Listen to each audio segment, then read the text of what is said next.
Hello and welcome to another episode of Rolling Stories, the podcast where we explore the stories behind the people who are shaping the future of HR, and in today's instance, the automotive industry as well.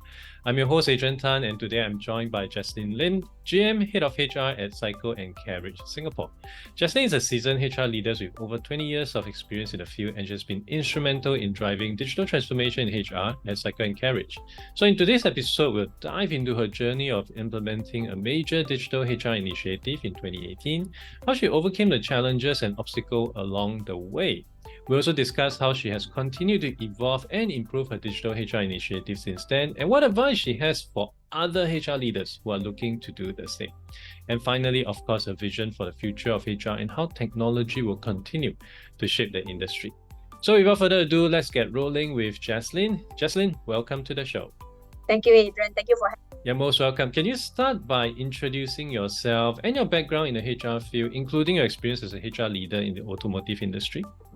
Okay, very briefly, currently 15 years with Cycle Carriage Singapore, given the opportunity to grow in the different HR functions within the organization. I had a chance to specialize in the different HR domains given the changes happening in this space, especially in the last few years. Probably I would now describe myself as a HR solutionist. That's what some of my business leaders have accorded that to me, where I'm able to come up with people solutions that complement the business strategies with an aim for us to be a work environment. Awesome. And I think you may want to trademark that. That's the first time I heard the term HR solutionist.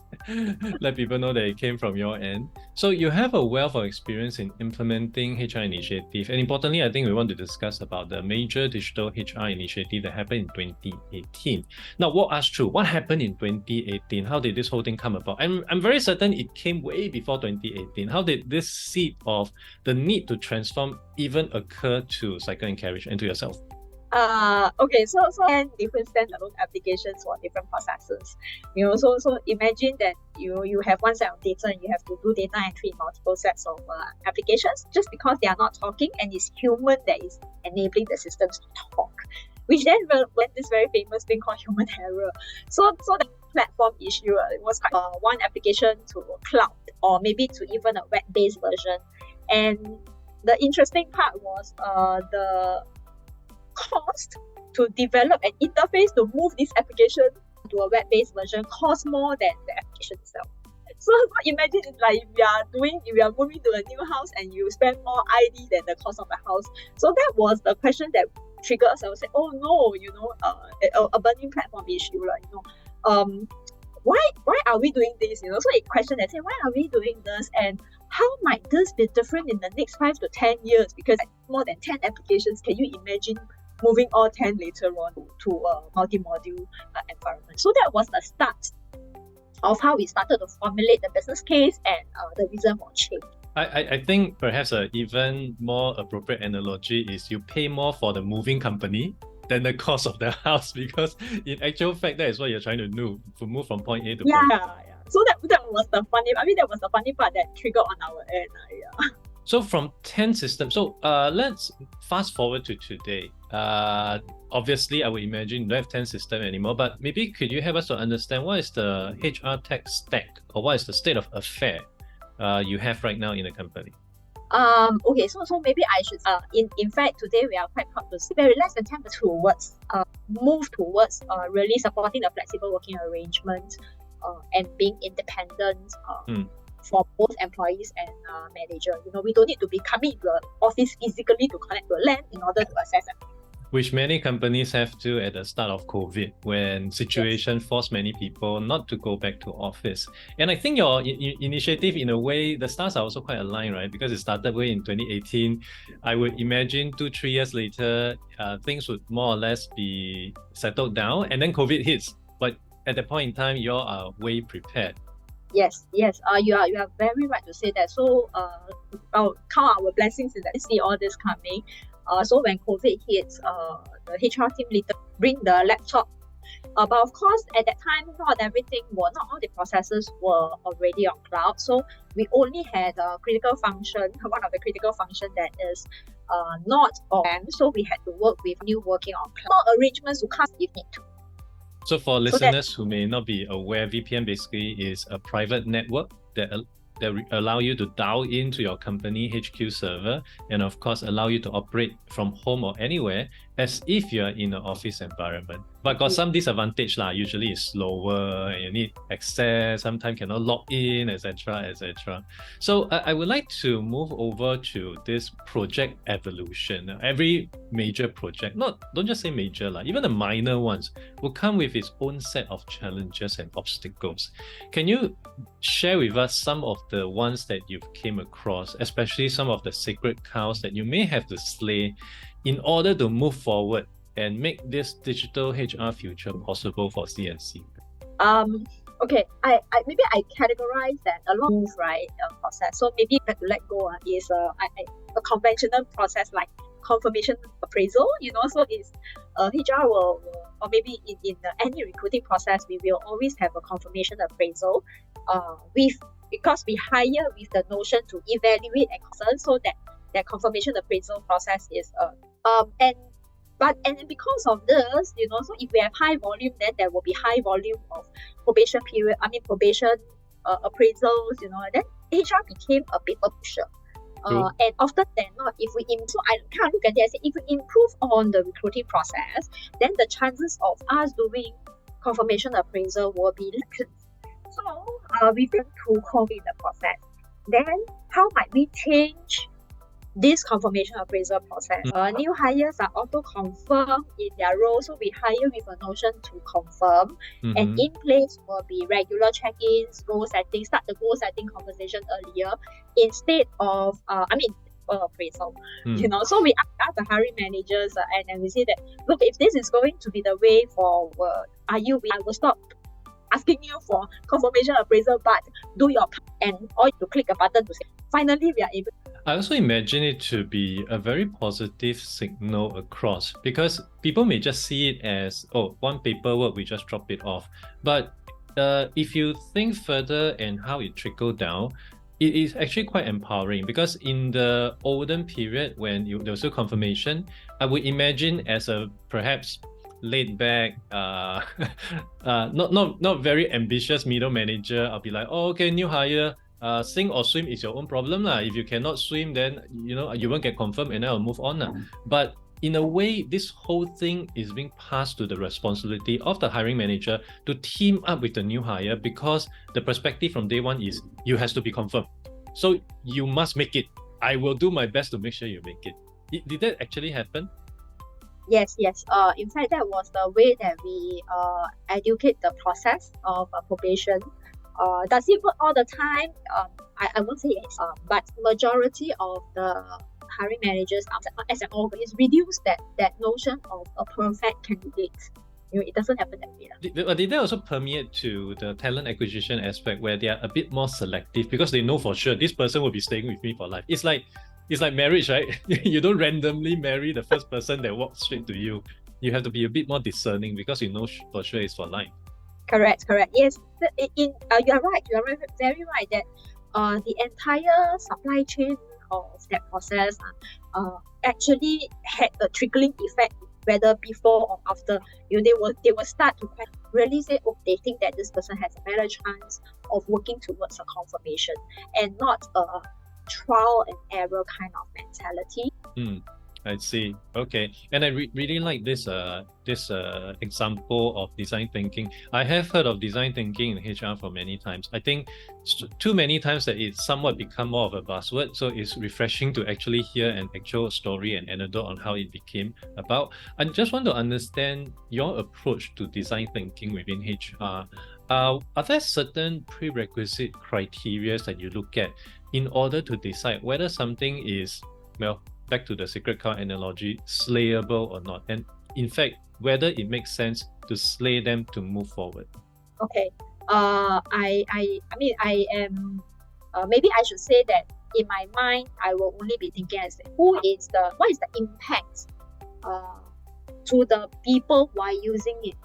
Most of the time, if we were to just go to any organization, respond to any job listing, where it requires us to apply on the job, we will be a page where we are supposed to fill in of information. Before we actually submit the application, and there might be a chance whether or not we get interviewed in the process, right? So that is from the candidate perspective. So when we were designing even a tracking system, I put myself spend 10 minutes filling in rows and rows of information just to get. So even when we are designing this process, we also, that's when I will challenge the team. I say, okay, let's vary from the candidate's perspective. Am I prepared to click 20 times to get one application done and lose my patience halfway? Or am I prepared to finish my application within 5 clicks? It's a pleasant application experience. I also need to do the job. So the HR team needs to do the job. So then I will question, okay, if the impact to 10,000 candidates is pleasant, but I have to pass the job to 5 recruiters to do the job, data entry. So I weigh that pros and cons and ask the people. I say, do you want, so I challenge the recruiters, do you want more applicants, or do you want lesser time to do your data entry for one successful hire? So that's how, if I have to look at, I will look at which is in the supply chain of the workflow, which is the one that eventually leakage, and what is the impact, and where that lands from the user's perspective, and then with a view to, can I reduce the process or streamline the process such that recruiting process funnel is important. So in order to unnecessary blockage. That sounds very marketing terminology, which of course I'm pretty familiar with because I dabble in that. And I really like what you said about looking at this 2 different scenarios. And I think one of the consequential aspect would be a better Glassdoor rating, because you're impacting positively 10,000 over people versus that one single hire.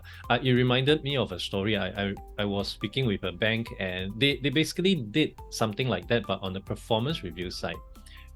So basically, but their notion was leaning on the other end. They want to reduce administration for HR people. So instead of pen paper, which they were doing, they moved to electronic, but everything radio button. So you cannot have manual feedback. And consequentially, they not just receive all the application or the submission, but at the same time, they receive a few hundred pieces of paper because people still want to put in the feedback. And the whole thing just crumbled down because everyone is like, why you make it even more difficult, even though it go digital and all that. So I think like what you point out earlier on, it is important to look at things beyond just HR perspective. From the user perspective, from your customer, internal, external perspective, to look at it in a very, for lack of a better word, a holistic manner, because everyone ultimately will be affected, right? Exactly. Yes. So I just also want to understand next, as with any form of changes, there will always be some plans that look good on paper but doesn't really work well in real life. Are there any of such instance of your experience, and how you dealt with any of all these unexpected outcomes or roadblocks? Okay, maybe I use this, like mission process. So I use this account tracking system. We have a system paper, right? Then so when I go down to the nuts and bolts, I was like, oh, okay, why are we not looking at the numbers in between the file? When the numbers kind of don't look quite right, and that's when it happens that what are the roadblocks are that people are not using the system as what we imagine it to be. So in a system, in a funnel, garbage in, garbage out. Right. So that's when I realized that users can be doing the process as an aftermath rather than doing the process as part of my workflow. So for example, maybe I make it more relatable. If I am supposed to, so in the application system, if somebody is shortlisted for an interview, and somebody is scheduled for a first interview, we count through the process. That's how we that's how we measure our turnaround time. And then I have very astonishing number. I said the turnaround time was like 5 days. I was like, how do you make job after the job has been completed, right? So that's why I think it relates to the mindset of the person doing the job, that if they don't see that the system is helping them to do the funnel management, and they prefer the traditional method of offline management with their resumes, then they will only upload the data admin tool. I see. I encountered the same problem when I was running a recruitment business when we transited from basically receiving resumes through Outlook to an ATS. And we then of course wanted to look at turnaround time, etc. But like you said, especially for recruiters who are just technically salespeople, right? The last thing they want to do is admin work. And all the admin work they basically just batch towards the end of the week or do reluctantly when they're reminded to. And of course, that skew up all the numbers. So how do you react to this whole thing? Were there any rectification action that's taken? Yeah, so when I look at the numbers and I got curious how come it did so, I single out the individuals and I say, let's have a chat. Why first I use the numbers as the basis because when I talk about numbers, it neutralizes any emotion. So I ask questions on understand the situation, why are the numbers in this way, and then that will allow me to drill into why is the individual not supportive of the process. What is the perspective towards data? If they're not and what is holding them back? It is just a message that if we are in this together and 5 other people are using the system based on what we think it is supposed to behave, then getting the last one on board is just part of the process. And if it's part of the process, then they know they are being measured by the process. So at the end of the day, the part like a lot of HR people actually want to be associated with a project of digital HR transformation. Yep. So I use that notion and say, look, if we want to be proud to say we have this. So that was the push and the message to move towards that. It is in a way dog fooding, right? You have to eat your own dog food lah. If you sell chicken rice, you got to eat your own chicken rice lah. If you don't eat your own chicken rice, something is very wrong. So moving on to key metrics and outcome. Looking back at the entire this gigantic digital HR transformation, as well as maybe a forward lens. Let's say if you have to revisit this all over again, what would you think will be key metrics or outcome that should be measured upon for one to assess and to say that, hey, okay, actually this transformation exercise is on track, it's successful, it's not so successful? Okay, so there are different metrics that we measure. Maybe I go it is a little bit on the way to be more successful. All right, and then I will share some metrics which I think that we are still working on and proactive towards that. So the first part about what I think we are on the right track is of course the recruiting and the turnaround time. Where we have a very proper structure of knowing, I should say, where the workflows within the system, the partner management system, correctly, and that helps to give us a very good view of our turnaround times, the market. And with those turnaround time, it gives us a conversation piece. Positions are moving a lot slower than others. We are able to pick it up. You're really just able to just pick that one position up and have a with the hiring manager a longer lead. And that allows us to drill down a lot better to how can we be better in the hiring process. But turnaround time is not the only measure that we have. We also look at the candidate experience. So we have a candidate survey. We have a survey with the candidates for all those who interacted with us as part of the interview process and those who have not interacted with us. Kind of give us we have what we call first 90 days feedback to get a sense of whether how are they settling into a job, and that is also one of the check-in process. And last but not least, we also asked the receiving department who had a new hire. How did the new hire turn out to be? Did they turn out to imagine it to be? The various checkpoints in just the hiring process help us to then reduce to the number of non-confirmation cases and also really the hiring process. So that is one piece of work where I think we are on the right track to how do we provide dashboards and so if I will have this dashboard and analytics as one of their selling points. So that's the next sacred cow that I'm moving towards. There must be somewhere out there still people are asking us having information that's client reports, right? Or they are too lazy to pull in data from all the 20 reports. Yeah. that's the next piece of work, that having 10 fanciful dashboards that is not relevant to them or is not useful to them. Dashboards that you use on a regular basis.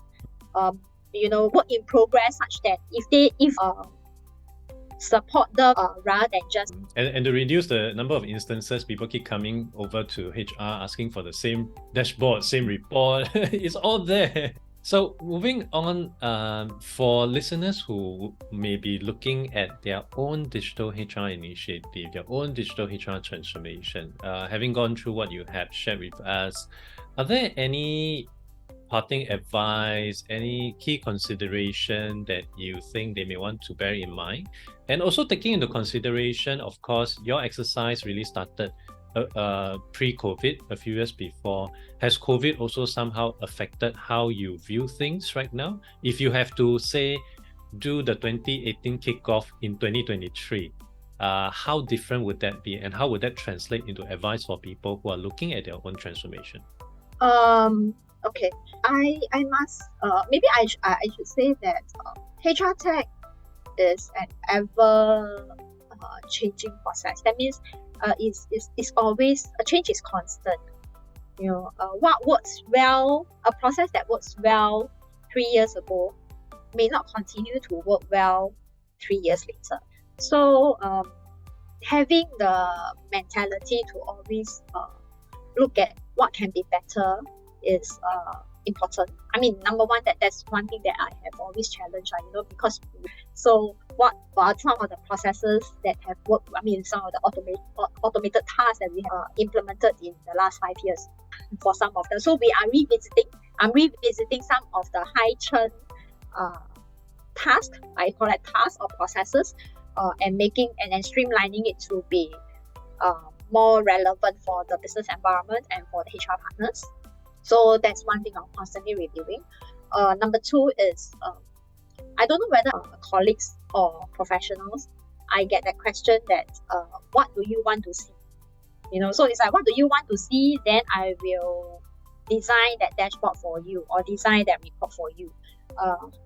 But if the lens of a business leader, I don't know what I don't know, I will depend on you to know my business and to tell me what is the potential people information you should feed me to make my decisions. So Absolutely. That's the part. So that's the part where I think HR business partnering concept comes into play. That instead of us asking them, bring that information and say, okay, I synthesize the information based on the kind of people challenges and issues that I have been receiving.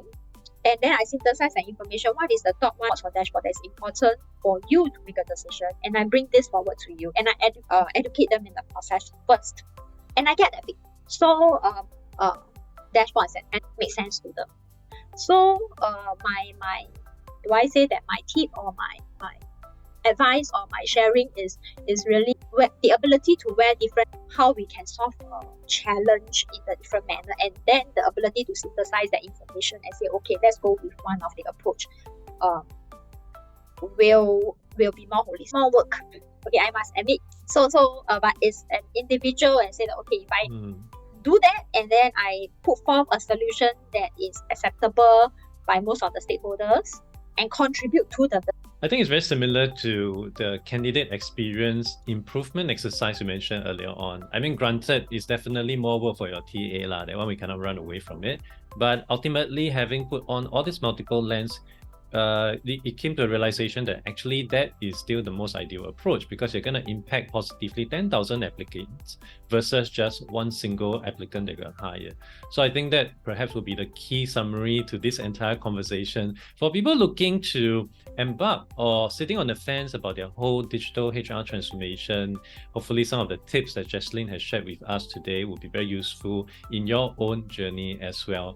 And before we let you go, Jeslin, any parting words for our listeners? Anything else that you'd like to share? Start with be daring to challenge the status quo and wear the lens of multiple stakeholders to see a solution. Thank you so much. And for people who like to learn more about yourself and what you do, where can they go to? they can just connect with me on LinkedIn and mention your podcast. I'll be happy to connect with them and share more. That's how I got connected with Jeslin as well. Thank you so much, Jeslin, for this conversation. I really enjoyed it. And for all the listeners out there, any questions, feel free to link up with Jeslin. And I hope you find this episode useful and learn about how to apply all this to your HR digital transformation. Thank you so much. Thank you, Adrian.